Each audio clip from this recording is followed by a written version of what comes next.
This very body is soil. My body, your body, everybody is just soil body.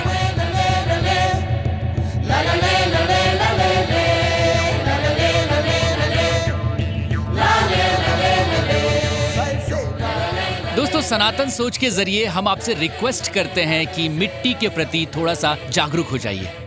मिट्टी से जुड़िए, मां समान मिट्टी को बचाइए। धन्यवाद। Let's create a ripple and change it into a revolution. अभी नहीं तो कभी नहीं। प्रणाम।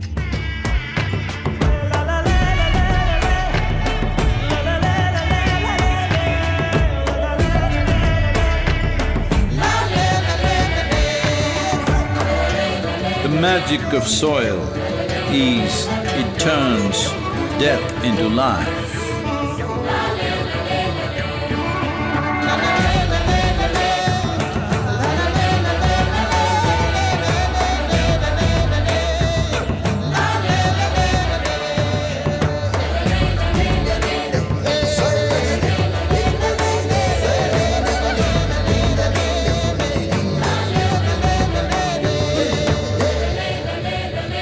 Depleted soils will not quench the fire of hunger.